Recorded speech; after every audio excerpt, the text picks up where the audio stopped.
The season is almost here. The Netflix documentary Sign Stealer is almost here. We are going to get into the nitty gritty of at least some of it. Can't talk about Sign Stealer until tomorrow.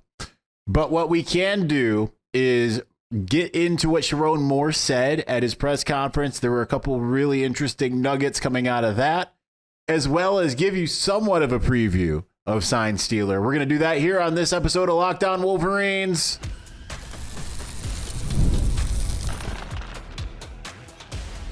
You are Locked On Wolverines, your daily podcast on the Michigan Wolverines, part of the Locked On Podcast Network, your team every day. Happy Monday. We are back and doing it. Locked On Wolverines podcast, part of the Locked On Podcast Network, where it's your team every day. I am your man on the ground, Isaiah Hole, publisher of Wolverines Wire through USA Today Sports Media Group. I always forget how busy the opening week Monday is. Thus, we have a 3 p.m. show. The intent of the season is to have it earlier. Nonetheless, let's get right into it. Sherrone Moore was asked about several position groups today, and I think that that's where the interesting stuff comes in. Obviously, the headliner is the quarterback battle. I did not name a starter. I thought that he might have said, like, yeah, we're going to play both or something like that. I was talking to Clayton Safey about that earlier. And he didn't do that. He said, no, that's still ongoing. And between him and some of the players, Giovanni El-Hadi, or even the defensive players, you know, what's it like going up against these guys? Davis Warren and Alex Orji, of course, being the two. They all kind of said, oh, they're both good, they're both the same, all that kind of stuff. So we didn't really get any answers. And not that I expected him to name a starter, but I do think it is interesting that we are going into this. But I didn't even write anything about this because it's just kind of like, we'll find out when we find out. It's not like is the same as can JJ, this former 5-star, can he beat out Cade McNamara, a former 4-star? No, we're not talking about guys that are highly anticipated. But certainly you're talking about a lot of different things that can affect the outcome of the season. One of the things that Sherrone Moore made sure to mention was like, yeah, Alex Orji can run, but don't think that Davis Warren can't as well. Talked about his ability as a fighter, fighting through leukemia to get to this spot. So I do still think it will end up being Alex Orji when it's all said and done. I just think that as long as he is consistent, as long as he takes care of the football, I think that he provides an element at the quarterback position that unfortunately Davis Warren just cannot. That said, if they do end up choosing Davis Warren, it's probably because he's more consistent. And really, that's all you need. It's like we've talked about. What is Michigan won with, especially before JJ, but even with JJ? Strong offensive line, strong run game, strong defensive line, strong defense in general, and an elite tight end. That's Georgia's blueprint. Georgia with Stetson Bennett, at least in his first year as the starter, no one was sitting there being like, man, the Stetson Bennett kid is really lifting them to new heights. He certainly did in his final year in college football, but he was just kind of a game manager. No one was afraid of Stetson Bennett going into the college football playoff game. And then he made some plays that you're like, oh, okay, wow. Which kind of should go to show you, because he wasn't a highly rated guy, that players can develop. And that leads to my next point. Chiron Moore is not that worried about the lack of returning production for Michigan. Because he's like, we are great at developing guys. We've got guys that do have experience. Now, if you remember, before the incoming transfers that came aboard in the summer, Michigan was ranked 128th out of 134 teams, according to ESPN. That said, we've long mentioned, it hasn't just been me. It's been Jake Butt on this show. It's been, I believe Sherrone might have even said this at Big Ten Media Days. Like, those 4 starting linemen this year were the 4 that were out there in the final play in the Rose Bowl. Only one was a starter last year, and that was Mason Graham. Kenneth Grant absolutely can be as good, maybe even better than Mason Graham. He's got a lot that's working for him. So with that in mind, I mean, they've got guys that they have developed. That goes across the board. Just because we don't know guys' names doesn't mean that it can't work out. Now, is it a little bit more uneasy? Yes, absolutely. But with that, Chiron Moore basically said, it didn't say, hey, he is our starter, but basically said, like, the guy that would probably be the starter is at cornerback opposite Will Johnson is Jair Hill. We've kind of expected this for the last couple of weeks, but now we've kind of gotten a name put to it. So it will be interesting to see how a guy who's only played 58 snaps, how he looks. But there are position battles ongoing at center, and you would expect the names to be Greg Crippen and Raheem Anderson, but he said Greg Crippen and Dom Judice. There's still a battle ongoing at right tackle. You would expect him to say Andrew Gentry and Jeff Percy. Instead, you hear him say and Andrew Gentry and Evan Link. So, couple unknowns there. Now, one thing that did get mentioned, I kind of put 2 and 2 together, but I asked Giovanni El Hadi today. I said, who are those guys that are backing you guys up at the guard positions? And one of the names he mentioned was Raheem Anderson. So it sounds like that Raheem may be out of the center competition, but in contention to get on the field as a guard. So not surprising. I think that's kind of where he started when he came. And then he moved to center, and he moved back to guard, moved back to center. But one of the things that Sherrone talked about was the fact that they cross-train all of these guys, and that pays dividends for where they're going. I know that I got the comment about having to constantly move my boom arm for those who watch. Yeah, I know it's frustrating to me, too. It's really just about having it in the right position and then not knocking it like I just did. Anyway, so there is still some uncertainty, at least in terms of what we know. And that doesn't mean it's what they know. But at the same time, you want to see it in games. And one of the things that Sherrone says he likes about this team is that they're mature. And you can catch that from talking to players. I almost scoff when like younger reporters ask like the same types of questions that we already know we're going to get the answer to. But at the same time, it's like, okay, the mentality is the same. So it's like, why am I scoffing? You get this, are you worried about the team looking ahead? And the response is always the same. No, we take things day by day, game by game. We aren't looking ahead to Texas. We are looking at Fresno State. We don't want to be Florida State. So I think that is a really good place to be, and it's a good mindset to have. But it does sound like they've kind of gotten everything at least figured out, whittled down to, okay, they've got to make some decisions by week's end if they haven't made them already. Maybe Fresno State is the first to learn about these things. But, man, it was good to see some football. I didn't think I was ready for football season. Now I'm raring to go. I mean, I still want summer to last. Can't we have both? Tony Stark, why not have both? That's what I want. Warm weather, leaves on trees, just as importantly, and football. But it was exciting to get to be able to sit down and watch a couple football games on Saturday. And I'm just ready to start seeing the teams that we care about. Seeing Michigan take the field, seeing all of these other big schools. I cannot wait to watch Clemson and Georgia duke it out. Like that's a heck of a week 1 game. And then you get the big game in week 2. You just hope that Michigan gets everything figured out to be ready for that. But the players, they're focused on Fresno State. That's exactly how you want it to be. All right, I saw Sign Stealer. As a matter of fact, I've seen it 4 times now as of me saying this. Will there be a 5th before tomorrow? I don't know. I can't tell you anything directly, but I can prepare you for it a little bit. So we were going to do that coming up here in just a moment. But before we do, Locked On Wolverines fans, I want to take a moment to give you a heads up on a brand new mobile game that I think you're just going to love as much as I do, Ultimate College Football HC. In this amazing game and simulation, you get to step into the shoes of a head coach and lead your college football program to glory. Can you actually imagine being the head coach of Michigan? From recruiting players and hiring coaching staff to overseeing training camps and handling school scholarships, you control every crucial detail of your program. It's all in your hands. Will you be able to handle the pressure? And here's what I really love about the game. You are responsible for calling offensive plays during the games. Your strategy will not only determine the success of your football season, but will shape the future and legacy of your program. Ultimate College Football HC is completely free, has no ads, and is 100% playable offline. You can play. That's a pretty big slip up on my part. You can play on the go as you want and when you want to. And of course, we have a special offer for Locked On Wolverines fans. Use the promo code LOCKEDONCFB, all caps, inside the game store to receive a free boost to your program. Make sure to take advantage of this perk as it will get your team off to a very strong start. To download the game, just visit ultimate-cfb.com or look it up on the app stores. Ultimate College Football HC. Begin your coaching legacy today.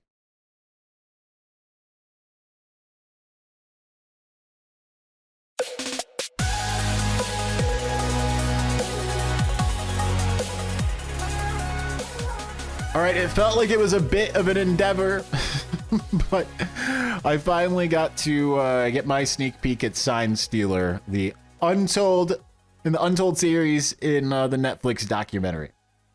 So, like I said, I can't tell you exactly what, but I mean, you've got to wait, what? You've got 12 hours and it comes out. So, no, it's not worth burning my non-disclosure agreement. But I do want to get you primed for this a little bit, and then we'll have a show that will probably and hopefully drop early in the morning if everything goes to plan, that will discuss the things in it.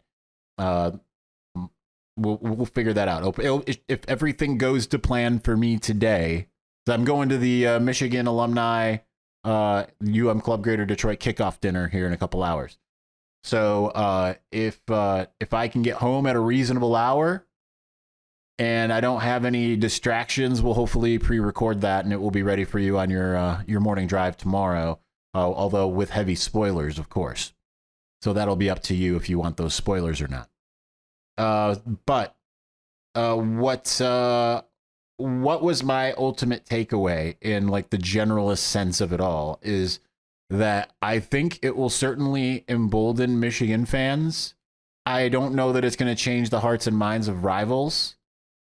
And general football fans, I'm curious to see kind of what their reaction is, right? Like, you're not going to back Buckeye Scoop off of their, their Charlie Day in front of the corkboard moments, right? Matt Weiss colluded with the FBI to, like all this stuff. FBI's investigating Matt Weiss for kidnapping Ryan Day's dog and blah, blah, blah. No, that's... I know what his rumors are, and none of them are founded or true, or whatever. Certainly, they're not going to get that type of any gratification that things are going to be really bad for Michigan coming out of this. But note the timing of this again, right? Because Netflix they announced like, oh, we're dropping a Connor Stallions documentary, and then boom, draft of the notice of allegations comes out. Usually it can take months for the actual notice of allegations to be delivered at that point, because there's a deliberation process that happens internally and externally with the NCAA, only for this to only take 3 weeks. 3 weeks to the day Michigan has delivered the NOA. And yet that just gives them a 24-hour news window before the documentary drops. Interesting, that. But I do think Michigan fans will like it. I mean, if you have Connor Stallions fatigue, then, maybe there will be a little bit, some moments where it's like, okay, whatever, this story, whatever. I don't know. But I can tell you that I liked it enough to watch it twice in the first evening that I was able to see it on Friday. I watched it again in preparation for writing a story that should everything being cleared should drop on right as the documentary drops at 3 a.m. If everything, we're gonna knock on wood for that. I hope that is able to come out with some inside information on my end. And I think it's a very worthwhile pursuit. And I will be honest, I did not think it was at the time because it felt way too early to me. So the timing of it, again, I recorded my interview in April. I met the director in January. I met the director in January, the night before the national championship game.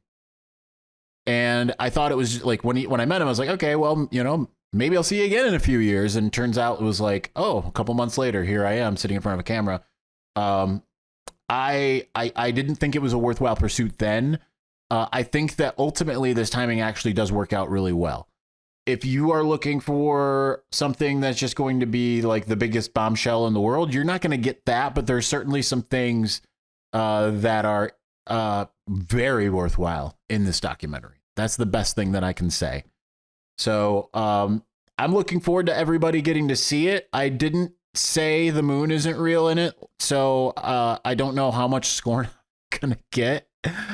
But I look forward to being able to kind of expound on that in the next episode. So the plan for the next episode, since Connor will not unfortunately be joining us, he wants to. He sends his best. He'll join us at the earliest possible moment that he can.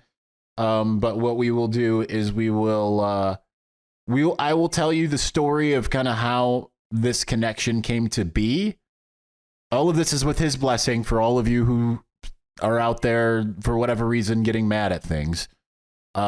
Tomorrow we'll get into how that connection came to be, and then we'll go right into the documentary, and I'll expound upon some of the themes that are in it and give you some inside info from there. Maybe it's not new information, but if you hearken back to a lot of what we were talking about in October and November last year, in this moment, especially as you're watching the documentary, you'll be able to be like, oh, okay. That's what he was saying and why he couldn't say anything in that moment. That should be a big light bulb moment for a lot of you who have followed along throughout this entire journey. So I look forward to getting into that. Weirdly, segment 3, we're going to get into the NOA because it doesn't deserve our first or second segment consideration. I'm relegating it to segment 3 because you know what? The NCAA is going to NCAA. It is what it is. We've already discussed a lot of these things. There's certainly some fever dreams going on out there, in particularly in Buckeye and Sparty land. So let's talk about all that. We're going to do that here in just a moment. Before we do, you know what? Like right now, for me, it's 3:27 in the PM. That's about the exact time that my mind is like, oh, it's nap time. It's sleepy time. Let's go late. Let's go put on Sign Stealer and take a nap. But if I need that pick me up, the way that I am going to go is through 5-Hour Energy with 0 sugar and a convenient portable size. It is the perfect pick me up for getting stuff done. The 5-Hour Energy website has flavors galore like watermelon, tropical burst, grape, berry, and there's even more of a flavor experience there for everyone. Try them all. On the site, you have the option to build your own 12-pack or 24-pack. You can choose the flavors and it's delivered right to your door. So if you go to 5hourenergy.com, that is the number 5hourenergy.com, and get some 5-Hour Energy product today, you can use my promo code LOCKEDONCFB to receive 20% off of your order. This offer is valid only until September 30th and on one order, by the way. Only one. Cannot be used with other promotions. And this code is not good for subscription offers. So you're going to want to get over there. Go to 5hourenergy.com today.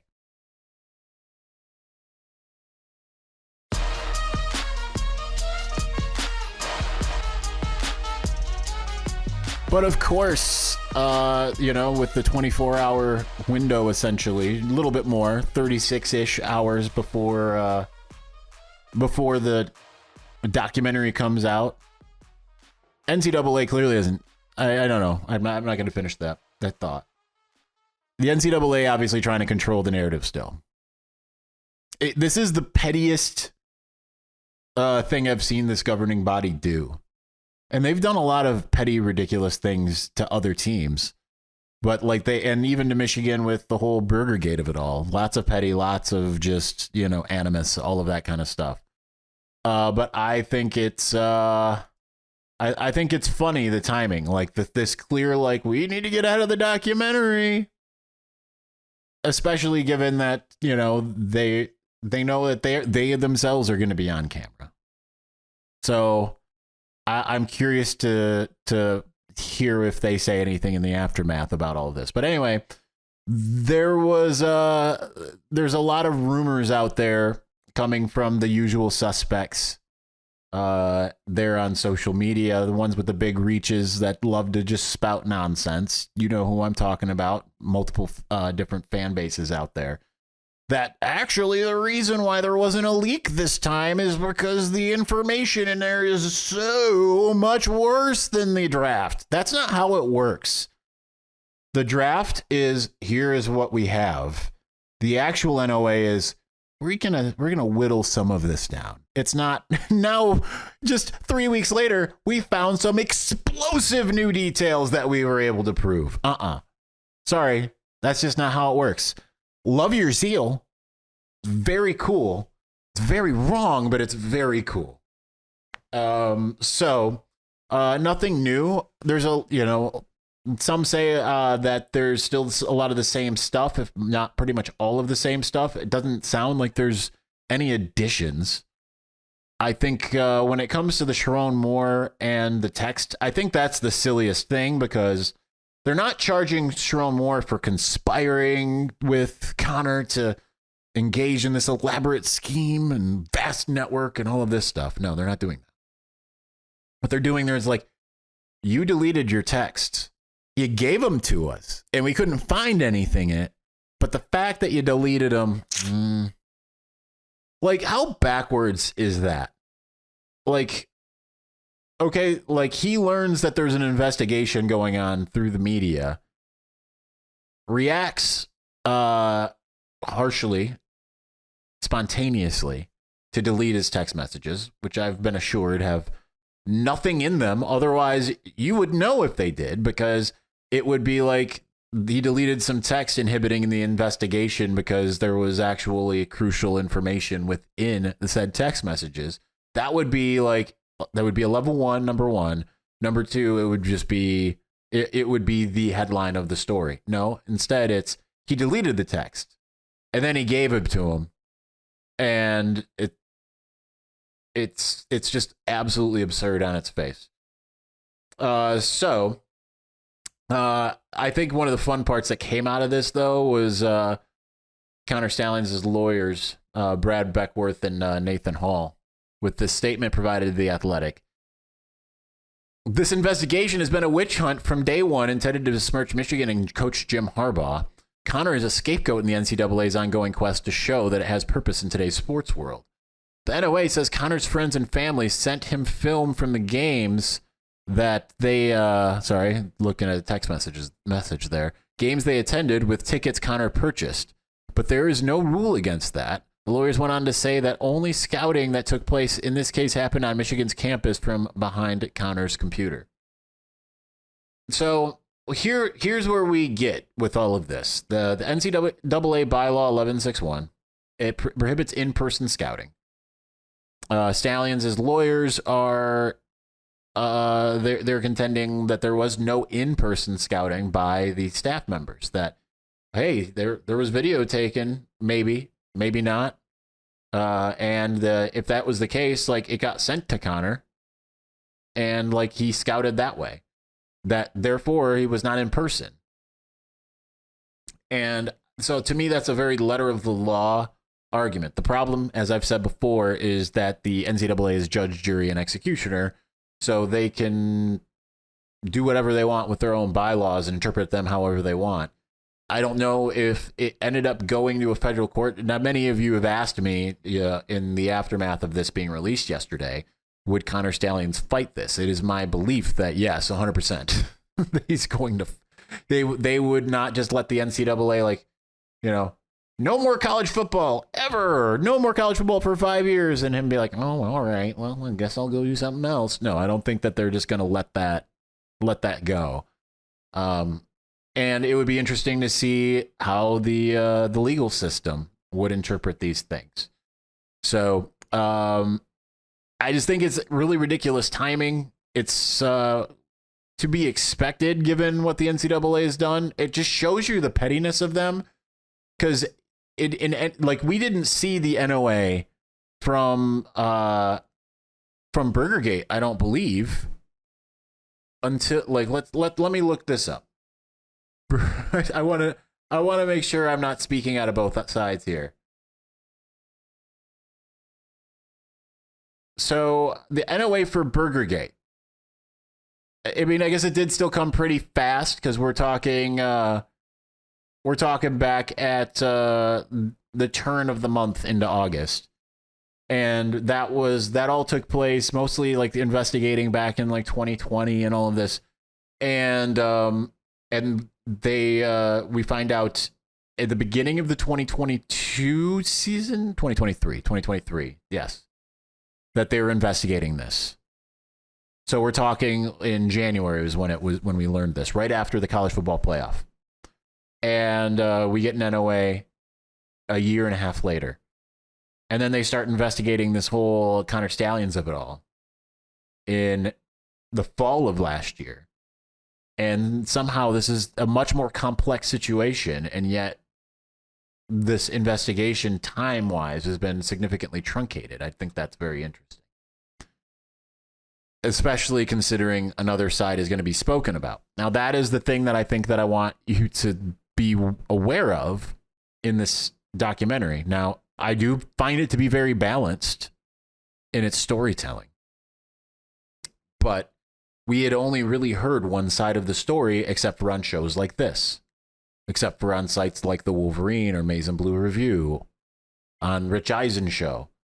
It wasn't major national media outlets that were pushing back on this. Michigan wasn't pushing back on this. The NCAA's narrative has been able to go mostly unchecked up until this point, save for partisan hacks like myself. So, I think that it's interesting, the timing, because I think without this documentary, we're maybe getting this a little bit further down the pike than we actually are. But anyway, I hope you all wake up at 3 a.m. or stay up till 3 a.m. You can be like me and try to go to bed around 3 a.m. yesterday, only to get woken up by a dog that wanted to go outside and play for some reason at 5:30 in the morning. Yes, that's me complaining at the end. Need some 5-hour energy for sure. But we will talk about Sign Stealer on tomorrow's episode. If I am wearing the same clothes in tomorrow's episode, it's because we recorded it tonight. Not because I'm wearing the same clothes day after day. Sometimes it is, but not this time. Anyway, thanks for watching. Thanks for listening. Game week is officially here. Be excited. We'll talk to you again soon. Peace.